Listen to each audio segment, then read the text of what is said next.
Okay, good afternoon. How is everybody out there? I know how you are. That's why we're here. Everything will be good.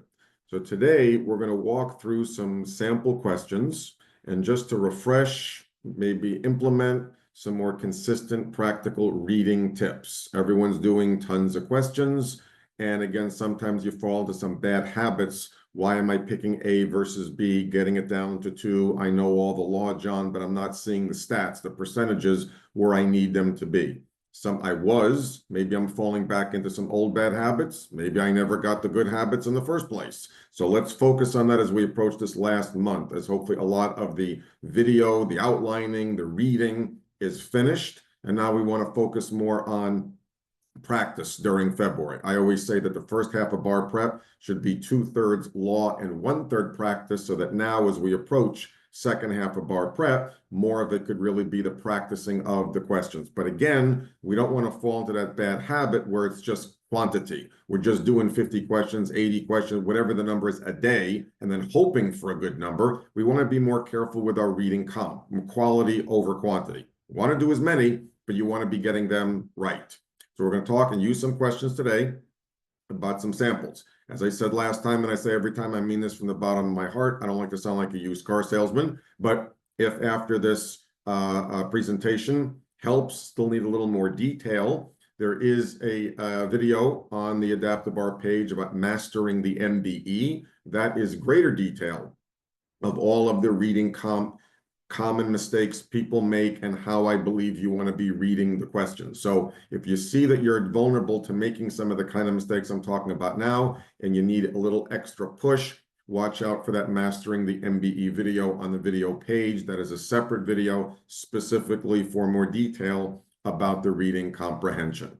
Okay, so again, let's focus on a few sample questions. No pressure. We'll put one up on the screen. I'm going to give you a couple minutes to read it. You do that any way you like, and then I'll come back and we'll talk about it and see where you're at, why it's A, why it isn't the other answers, etc., etc. Okay? So on that note, we're going to start with the first question, which we'll put up on the screen in a minute. Here we go. Give this question a shot. Tort question. Give you a few minutes, and then we'll talk.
Okay, let's talk. This question encompasses a lot of things that I talk about regarding doing MBE questions overall. Number one, the call of the question, right? Everyone's conversation. Notice how here, the call of the question didn't tell you much. In a suit, will the neighbor prevail? Doesn't give you the name. There's a whole debate about looking at the call, not looking at the call. I should look at the call. What happens if I look at this whole thing? Listen to me, okay? I'm not saying not to look at the call first. I'm saying if you like to do that, much of the time, not all, but much of the time, the call doesn't tell you anything. Here's an example. You may know it's a tort question, but you wouldn't know what tort. I'm giving you the cautionary tale because what happens when a lot of people look at the call first and it doesn't say much? Where's the next place they look? The answer choices. Let's see what they gave me, John. I got a 25% chance of being right. It's got to be one of those. The problem is that when you do that too quickly, you literally don't know what you're looking for. And you're going to end up reading answers that may be referencing 3 or 4 different torts. But how many torts are they actually asking you about? One. The first step in successfully doing any MBE question is identifying what's the issue. Not what are the issues, that's an essay. Not what's the strongest argument, that's law school. What's the issue they're testing you on? If it doesn't tell you in the call, the answer choices are going to give you 4 different torts to be thinking about, potentially 4 different crimes. Multiple things are in the answers. I don't believe, I'm a proud contrarian about most things about the bar. I don't think the questions are designed to trick you. That's that online stuff. I believe the genius of these people who write these questions is they know that you will end up tricking yourself. That's a big difference there. Take a step back. So if I'm looking at the call of a question, con law, is it constitutional? Evidence, is the statement admissible? I may know the huge topic, but I don't particularly know the rule. If I still like to look at the call, the worst place you can now look are the answer choices, because it's only going to put 3 or 4 different ideas in your head. Now you have too many things going on here when you go back up in the facts. So if you like to look at the call, fine, go to the facts though. That will tell you specifically what the issue is. You find you are getting it down to too much. You're not doing well with issue spotting. You second guess yourself too often. Usually, that means you're allowing the language of the answers to get in your head. You're thinking about too many different things and not focusing on the particular issue. Then I do recommend try and read the question from the facts down like it was meant to be read. They give you the fact pattern first. Either way, you decide whatever's more comfortable and consistent for you. I just want you to do the same thing over and over again. That's called muscle memory. You do the same thing several hundred, if not 1,000 times. That's the way you're going to react on exam day. Let's go back. The call of the question doesn't tell you anything. What is the fact pattern about? A dog injures somebody. A dog injures somebody. Therefore, what issue must the question be about? Strict liability. Dog injuring somebody, an animal. Normally, rule, are dogs wild animals? No. So normally there would not be strict liability. But is this a normal dog? No. And what's the rule? Can a domesticated animal become wild for MBE purposes? Yes. If it has dangerous propensities. Is this a bad dog?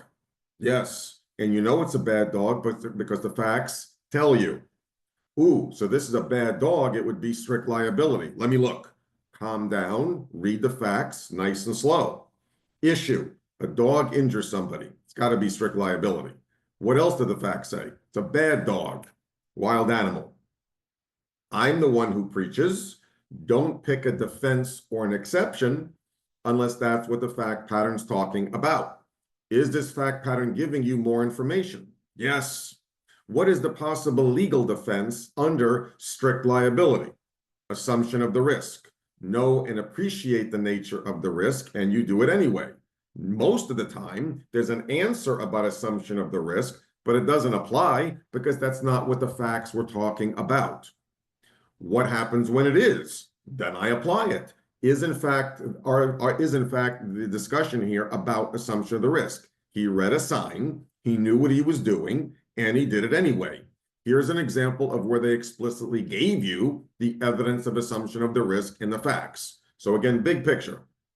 I have to spend the bulk of my time in the facts. Too many people are skimming to get to the bottom and stare at the answers. That's why you get it down to 2. That's why you have a potential time problem. That's why you second guess, because you're looking to use the answers to justify what you're going to pick. I'm saying you want to flip it around. Use the facts to know what you're looking for, so you go into the answers knowing what you're looking for. Because what's the rule on every MBE question? Once I spot the issue, my answer, whatever I pick, must, shall, is required to be the most specific answer to that issue. If I'm doing a strict liability assumption of the risk defense issue, my answer has to be about assumption of the risk. If I'm doing a murder question, I can't pick an answer about manslaughter. If I'm doing equal protection, I can't pick due process. Character, not impeachment. You get the point. Most people are struggling with this because they don't know what the issue is in the first place. Why? Because they read too fast and get to the answers and they're looking at all the answer choices. You with me? Issue. What's my rule? Strict liability. They gave me assumption of the risk. Only pick a defense or an exception when the facts are explicitly discussing it. So this is a wild animal, but the guy knew what he was doing and he proceeded anyway. Assumption of the risk. Not going to prevail. So is the neighbor going to prevail? I know in my head, I'm looking for an answer that's going to say no because he assumed the risk. Now I go into the answer choices. Does A look good for that issue? It doesn't say assume the risk, but isn't A the specific answer so far of what I'm looking for? Let's hold on. B. What is B talking about? What is B trying to get you to think about? Trespass. If you were writing a tort essay and it said, please discuss all claims, wouldn't trespass be an obvious thing to talk about? Of course it would. But what does trespass have to do with strict liability? Nothing. What sound should I hear with your mechanical pencil filling in the Scantron? Whoosh. I know B is wrong. I know B is wrong, even though it comes to the right conclusion, John. Because why? Because B is not talking about my issue. My issue is strict liability assumption of the risk. Trespass is an intentional tort, nothing to do with the issue. You wouldn't know that if you didn't pay attention in the facts and know that that's what it was talking about. C, invitee. When do I talk about an invitee? Duty of care under negligence. What does negligence have to do with this? Nothing. D, abnormally dangerous activity. That attracts a lot of people because that's another form of strict liability. But is that what this is about? No. Take a step back. Look at the buzzwords they gave you in B, C, and D. Other things. What's the most specific answer? A, the one that didn't give you the buzzwords. Most specific, what I call plain English answer that specifically referred to the facts. Always pick the most specific answer to what the facts are talking about. Sometimes they're going to give you the buzzwords. Sometimes they don't. A lot of people don't like A because it doesn't sound legalese, but that's the problem. If you knew it was about assumption of the risk, do you see how specific A really is? Basically just copying what the facts say. And notice if you get into the answer choices too quick, trespass would always be good. Invitee, oh, then you have a duty. You could make these arguments in your head. Oh, I think it was strict liability. That's abnormally dangerous. That I remember that from my outline. Buzzwords in B, C, and D, but those have nothing to do with assumption of the risk. Be specific to the issue. It's a dog. It's a wild animal because they told you he assumed the risk. A is the correct answer. The most specific referring to assumption of the risk. What I call connect the dots. If you get into those answers, not knowing what you're looking for, too many of them could be good arguments. If I'm getting it down to two, what do? I go back to the facts. Wait a minute, why am I looking at A and B? They both come to the same conclusion, but they're not talking about the same issue. A is talking about assumption, B is talking about trespass. Even if you got it down to C and D, notice that the two that say yes are never talking about the same issue. Contrast the difference between the two. Don't compare the difference. One isn't better per se, one is more specific. I say one is not better because when people say one's a better answer, it's what you're arguing in here. You can be saying, well, I think that's a better argument, but you don't want to think like that. You don't want to think what you think. You want to pick an answer based on what the facts say. Be religiously obedient to what the facts say. Don't think here, that's essay writing. You focus on the facts. They didn't tell you the name. I spotted the issue from reading the facts. I slowed down in the facts to make sure I saw that they're applying a defense. They gave it to me, and now I go into the answers knowing what I'm looking for. Excellent. Let's go to the next question.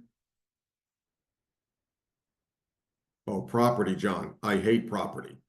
Easy. Remember, every question is about a single issue. Every question is just a definition using some fact. Take a look at this one, and then we'll talk about it.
So you do a mortgage question. What words are they putting into that first paragraph there? What do you want to see if a buyer buys land and there's a mortgage on a piece of property? First definition you always want to be looking for is, did the buyer assume the mortgage? Did the buyer take subject to the mortgage? You with me? What does the fact pattern tell you? The woman had a mortgage. Fine. Then she sold the land to the man. So you have a buyer buying the land with a mortgage on it. Did the man take subject to the mortgage? Did he assume the mortgage? He assumed the mortgage. How do you know? They told you. Slow down. Normally, what do you know about that? Now that the man assumed the mortgage, he is primarily liable. If he doesn't pay, can they go after the woman secondarily? Yes, unless there's a novation, a release. Normally, there is not. So you go after the guy first because he assumed the mortgage. He assumed all rights and obligations. And then you can go after the woman if he doesn't pay. What does this fact pattern go further in saying? That they released the woman. They don't use the word novation. They literally said released from all liability. So the woman is off the hook. Is the guy still on the hook? Yeah, because he assumed the mortgage. He became primarily liable in the first place. They give you all this other crazy language with the foreclosure deficiency. It's basically just saying, dumb everything down, is the man on the hook? Is he going to be liable for the mortgage? Of course, because he assumed. Notice again the other way. The question just said, is the man liable to the bank for the deficiency? You may be thinking about deficiency judgment could be a mortgage. You at least are now a little more narrow into where it might be going. But if you go down into the answers right now, based on the question alone, you're going to be looking at a bunch of answers that could be good arguments. You look at answer choice A, the woman would still been primarily liable, but the bank had released her. That's a correct statement of law and a correct statement of fact. But notice how irrelevant it is to the issue here. You with me? Is the man still liable? The answer is going to be yes, because he assumed the mortgage and therefore he's primarily liable. B, no, because the bank's release of the woman from personal liability also released the man. That's just not true.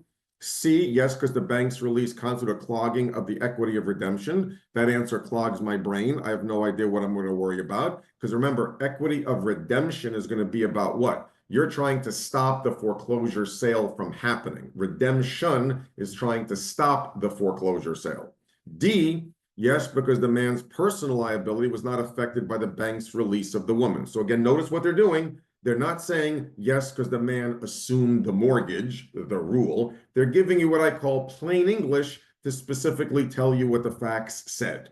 Two consecutive answers where if I knew the rule and I know what the facts are about, I know what answer I'm looking for. The last one didn't say no because he assumed the risk. This one didn't say the buzzwords because he assumed the mortgage, but I knew what I was looking for, and I see why the other answers are wrong.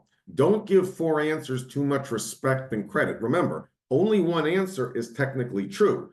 3 answers may be legally and factually correct statements of law or fact, but they're not specific to the issue.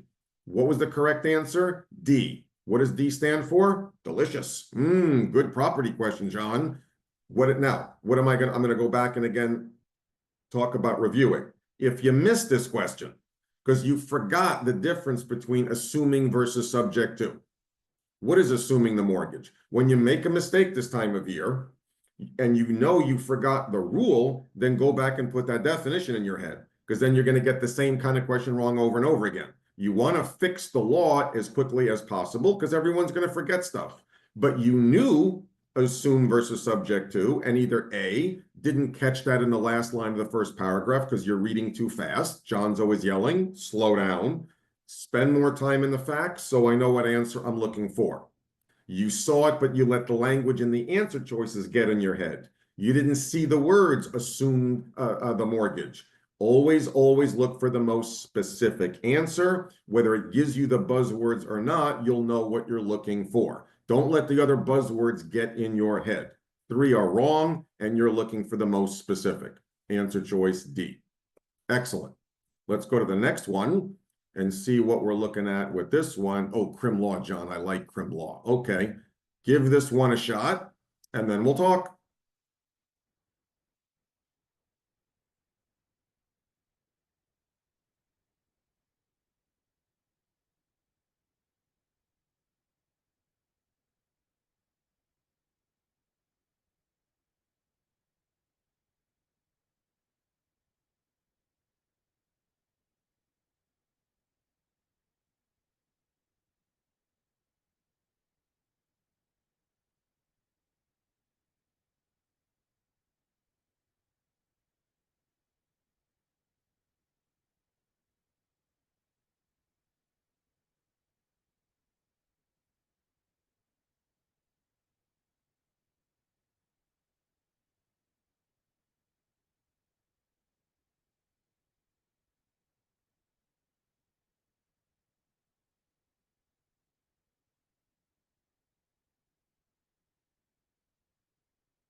Okay.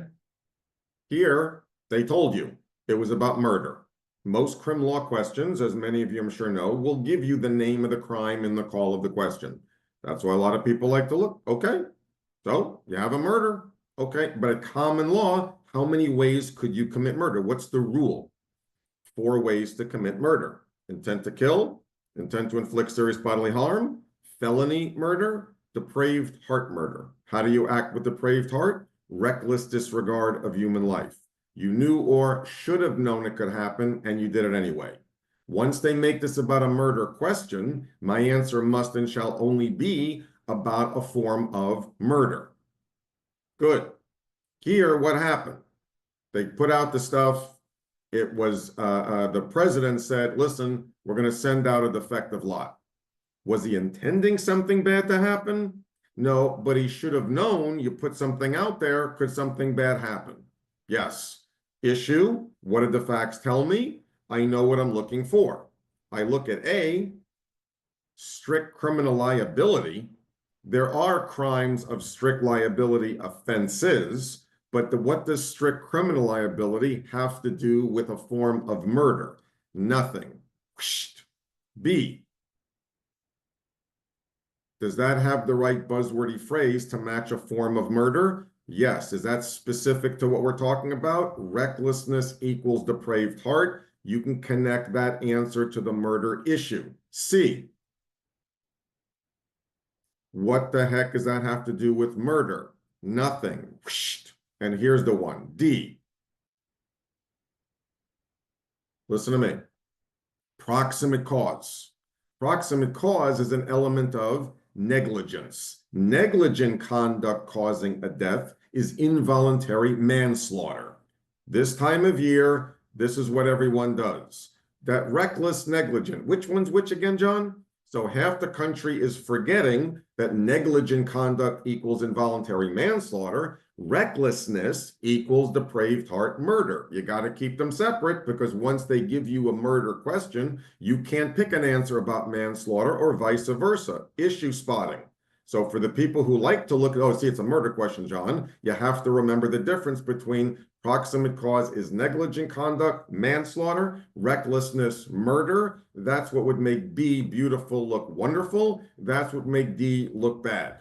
Keep everything separate. So full transparency. I'm always transparent. Is this 1 out of 500 that you could have seen the word murder and seen the other answer choices, and B, beautiful, is the only one relating to a form of murder? Yes, this is an exception to the rule. You normally can't do it, but just being honest with you. That's why, though, I don't want you doing it as a habit, because too often, like the first two, you'll be looking at all kind of other explanations and you won't know what you're looking for. But if you happen when it said the president put this stuff out there, hey, I think that's going to be a reckless fact pattern. Now I know what I'm looking for. You see again how fast you could still find the correct answer and see why the other answers are wrong. As far as A and C go, what are they going to do a lot? Give you answers you never heard of that make no sense. But for a lot of people, that throws them off because they think maybe there's something going on that they forgot about. Maybe that is right. Maybe I forgot about it. Don't think like that. As soon as you spot the issue, I know the rule in my head. I focus on what the facts are talking about, and you go into those answers with confidence and aggressive behavior. I know what I'm looking for. And that's why John always preaches what? I see reckless, that's murder. What do? Shut up and pick it. Shut up and pick it. Stick to your guns. Be confident and aggressive. Like they say in sports, the best defense is a good offense. Not that my Jets know anything about that, but a real professional football team, not mine. Confident and aggressive. It's murder. It's got to be reckless. It can't be negligence. That's manslaughter. Shut up and pick it. Let's try another one. Con law. Again, stay with me here. Stay with me. Look at the call of the question. Is the law constitutional? Again, you can see it's con law, but that's why you don't want to look down there, because you're going to have too many things that could potentially look good. Focus on the facts, issue spotting. When you're doing a con law question, what do you want to focus on? The language of the statute. Not every con law question gives you a statute, but if it does, whether it's state, federal, either one, always ask, what is the government doing? What's the issue in the statute? That'll tell you the overall issue, so you know what you're looking for. Take a look.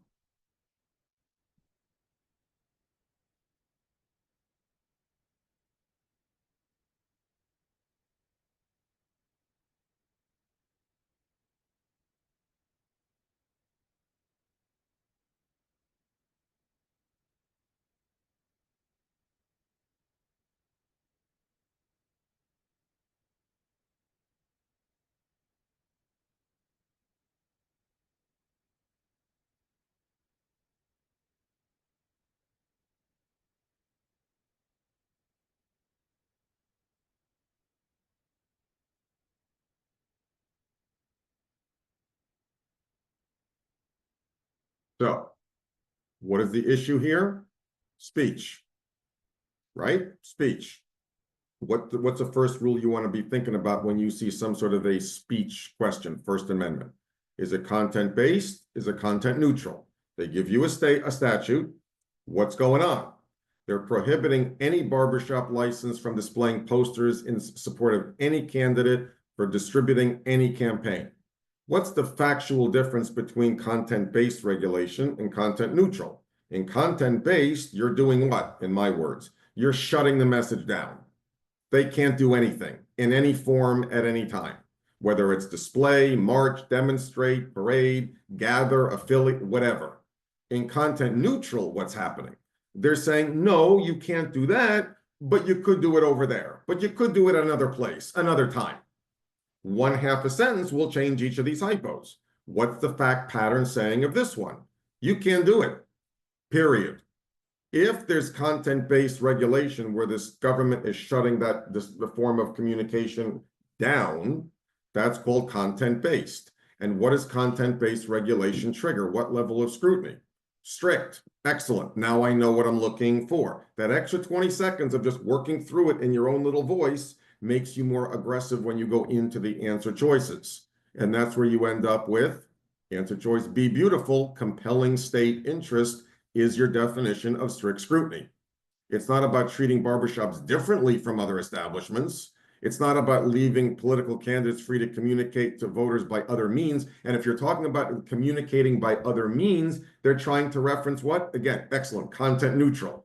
B is your content-based answer. C in a form is content neutral because they can do it another, but they can't do it another. Strict scrutiny, B. And D, the operation of a license is a privilege, reasonable, wordy, doesn't talk about anything. That's why you won't want to see is the law constitutional and jump to the answers, because that's going to place those bad ideas in your head that are totally irrelevant.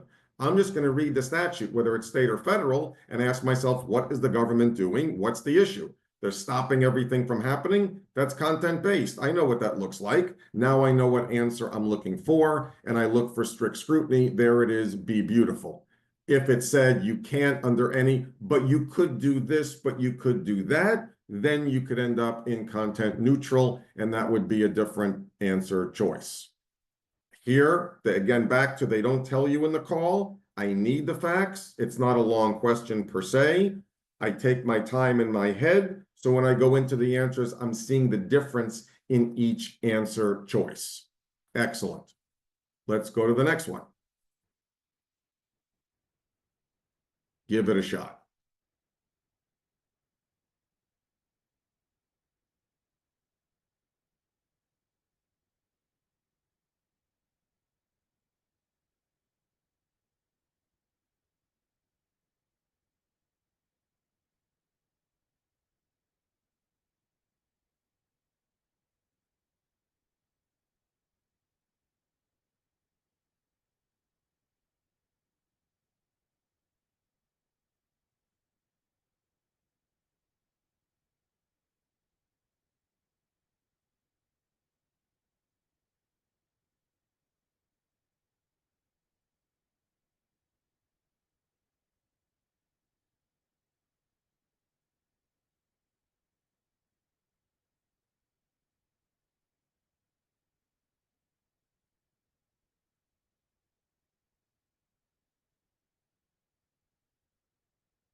Okay, so again, here they talk about both parties move for judgment as a matter of law, the JMOL, okay? What do I know about JMOL? JMOL would mean what? What's my standard? When's the court going to grant the JMOL? When a jury would not have enough evidence to find for the other party. A reasonable jury would not have enough evidence to find for the party. Okay? I go back to the facts, go back, because again, you see it says, at the close, parties move. How should the court rule in these motions? Again, you don't want to go in there until you know what the facts are. When they give you stuff like this, they will always be very, very explicit as to what happened. So what happened? A guy goes into the bar, clearly drunk, was refused service, and is escorted out. Then he staggers across toward, as he was crossing the road, the man was struck by a car and severely injured. He sues the tavern. Did the tavern do anything wrong from the facts? No. Again, if you're doing an essay, can you argue all kinds of stuff? Yeah, but notice again it says, at trial, the evidence established the facts as set out above. Sometimes these questions say something like the only evidence presented was. They're basically telling you, you go based on what the facts actually said. And so from this fact pattern, both parties are moving for a JMOL. From anybody's perspective, the tavern is being sued. Did they do anything wrong? Is there any evidence to find for the tavern? No. From the facts, you talk yourself through this into plain English and say, wait a minute, the tavern didn't do anything wrong.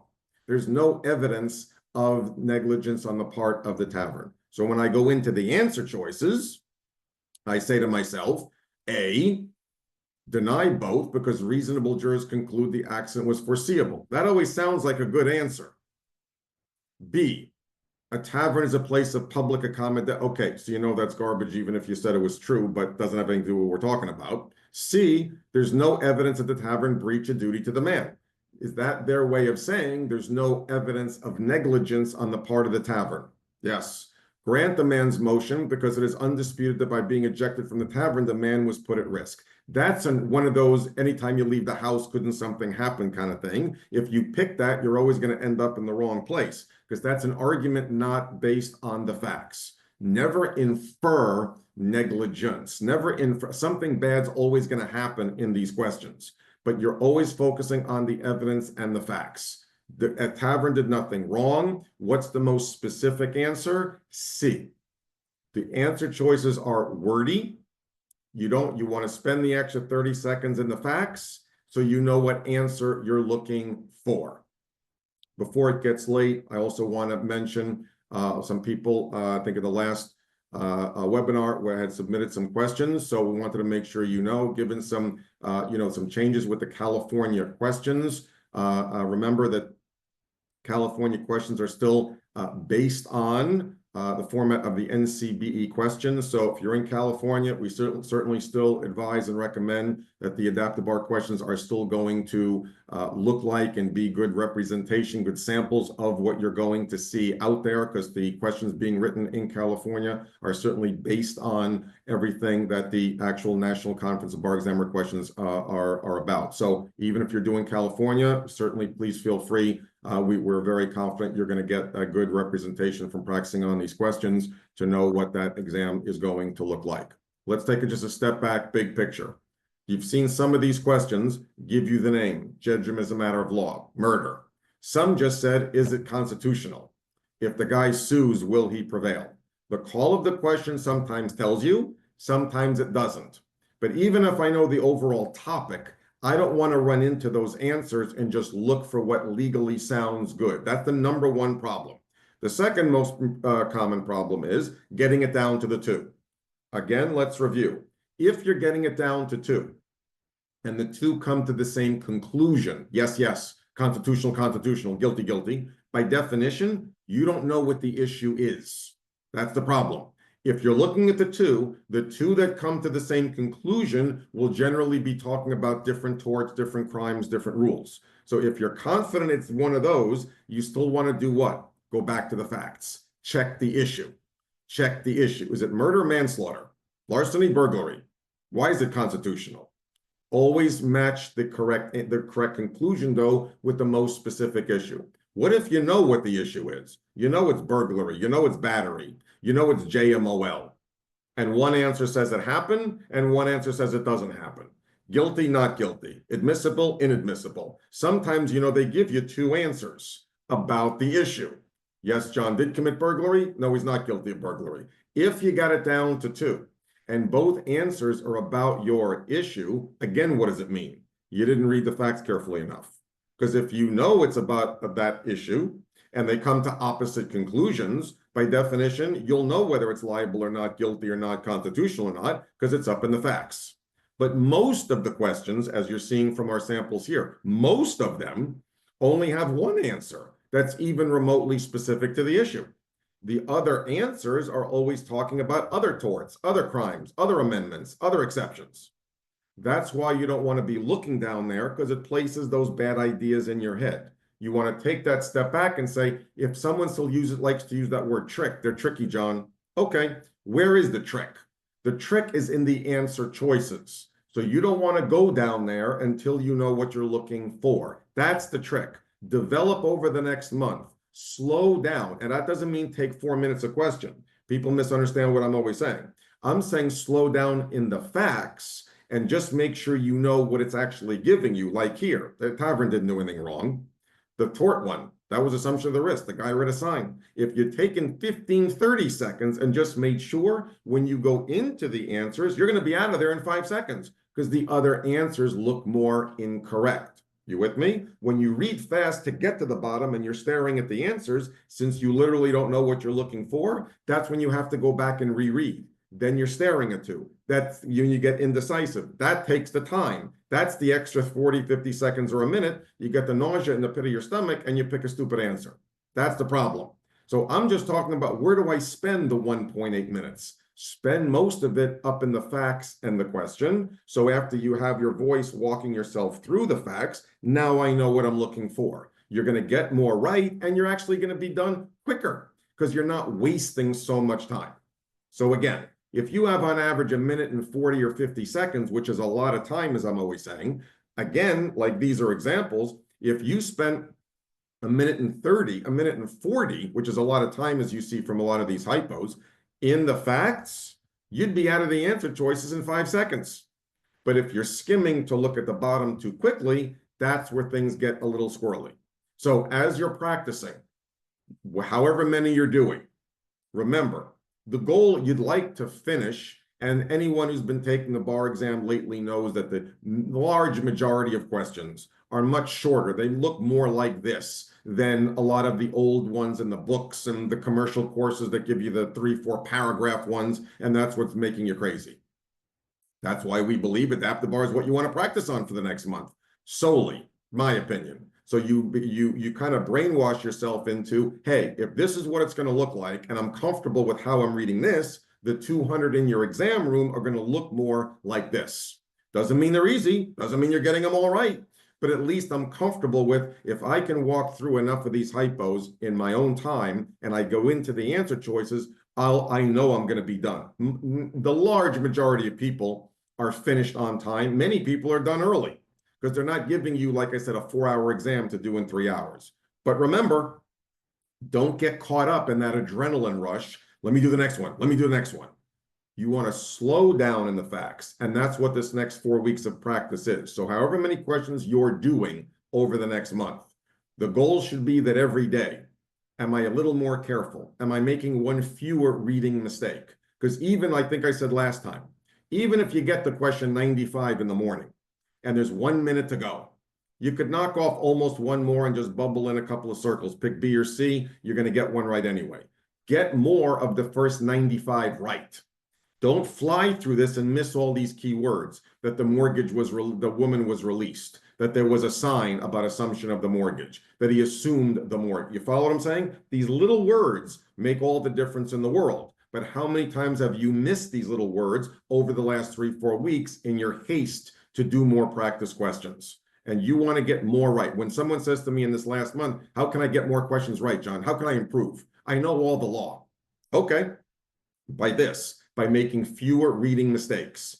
But I'll also say to you and to the other group, if you're getting some wrong each day because you forgot assume versus subject to, you forgot the definition of JMOL, when you read the answer and you see right away, I forgot, I confused, I forgot reckless versus negligent, you're forgetting or confusing the buzzwords. That's okay. Wait a minute, let me write those rules down that I'm missing. And as soon as your practice set is over, go back and sit with those rules and rehash and review and recite. If you're just getting one more rule sharper a day and reaffirming, cementing it back in your head. And that's why John believes the last month should be constant repetition. From the moment you get up, you're brushing your teeth, to the moment you're going to sleep. I'm just spewing rules. Not every outline every day, couple tort, couple crimes, couple amendments, all day long, wherever, free-flowing thoughts. Just let the buzzwords stick. And when you realize you're forgetting something, don't panic. Go back to your notes and shove it back in your head. Now, every day when you're practicing, you're getting 1 or 2 or 3 more right because you're more confident with more law. And more importantly, you're making fewer reading mistakes. More law fresh at the tip of your tongue, but really focus on the reading comp, focus on your issue spotting, focus on spending more time in the facts. And if it doesn't tell you the name in the call, you want the facts to give it to you, which they will, so you know what answer you're looking for. So what can you do? Shut up and pick it.